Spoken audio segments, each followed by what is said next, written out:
Breaking news today: because of its position on Israel, North Carolina has banned investing in contracting with Ben & Jerry's ice cream. Following the world-renowned ice cream seller's statement that it did not wish to sell its products in Israeli settlements, North Carolina prohibited investment in Ben & Jerry's after recent debates over corporate moves involving Disney, Starbucks, and others. The announcement on Thursday reflects the continuing controversy over whether companies should take positions on political issues. List of companies subject to divestment and contract restrictions due to their boycott of Israel. State Treasurer Dale Folwell said his office is required by state law to include Ben & Jerry's. Affiliates of Ben & Jerry's, including Unilever plc, the parent company, and its subsidiaries, are involved in this action. Released into the public domain was Folwell's directive that the state pension funds sell $40 million worth of Unilever holdings. He further directed that state agencies and local governments be informed that they are forbidden from entering into contracts with either company, according to the release. Folwell told the News and Observer that every state treasurer before me has dealt with issues related to boycotting different companies and different products for different reasons. When asked if he would have taken this action if it wasn't required by state law, he said, "No." He clarified that North Carolinians do not typically display anti-Semitism, anti-Israelism, or anti-Jewish sentiments. Instead, he aimed to manage the pension plan in a manner that reflected the state's culture, whether it was through proxy voting or other means. When asked about their desire to halt sales outside Israel's democratic borders, Ben & Jerry's founders clarified that they were not advocating a boycott of Israel. And they made it clear that they're Jewish.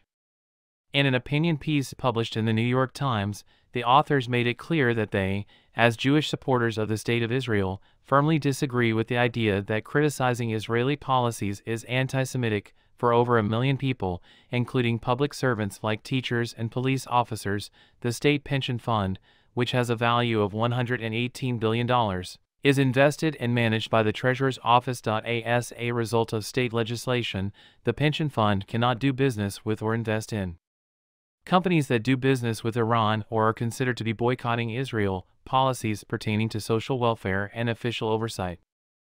Folwell has been outspoken in his opposition to ESG policies, which involve taking into account environmental, social, and governance concerns when making investment decisions. He demanded that BlackRock's CEO step down in December due to the investment firm's backing of ideological causes such as the global warming agenda. According to the Nando, Folwell has kept investing through BlackRock despite his criticism of the firm. A bill restricting the state pension fund's ability to invest in ESGs was sponsored by Senate Republicans during this year's legislative session. They present economic risks or opportunities that qualified investment professionals would treat as material economic considerations, according to the Nando, which is the only way for the treasurer to use ESG factors according to the bill. Bill failure occurred in the House, litigation involving Ben & Jerry's and Unilever.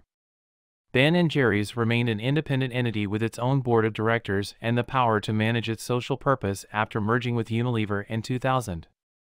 Both operational and financial decisions were delegated to Unilever. Ben & Jerry's announced in 2020 that it would pull its goods from sale in the West Bank and the Gaza Strip, which are part of the occupied Palestinian territories. Human rights, economic equality, and social justice are causes that our values-led organization has always worked to advance.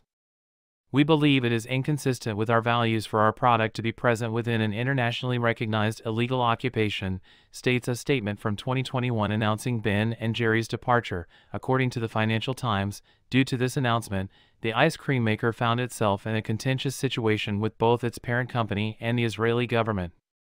Ben & Jerry's independent board is reportedly suing Unilever for trying to maintain sales in Israel. The details of the settlement, which took place in December 2022, remain undisclosed. When you manage one of the largest pools of public money in the world, you don't react to threats of boycotts, but to boycotts themselves. This is what Folwell told the Nando when asked about the decision to take action against Ben & Jerry's now. According to him, Unilever failed in its attempts to persuade Ben & Jerry's to stop boycotting Israel or legally separate themselves from Ben & Jerry's. As we've been dealing with this for the last 2 years, we have not made investments in Unilever's corporate bonds in anticipation of something like this, Folwell said regarding the impact of the $40 million divestment. conservative gubernatorial candidate Falwell claimed that Unilever and Ben & Jerry's were given every opportunity this calendar year to correct the situation, but they chose not to. Unilever had not responded to Falwell's repeated attempts to contact it, according to Falwell. If only we had issued a press release at the appropriate time and announced that we had sold Ben & Jerry's, he remarked. If Ben & Jerry's suddenly decided they don't want to do this, then it's pointless. I could have prevented this entire mess if I had tried. In response to a lethal surprise attack by the terrorist group Hamas on Israel in October, the Jewish state initiated a counterattack.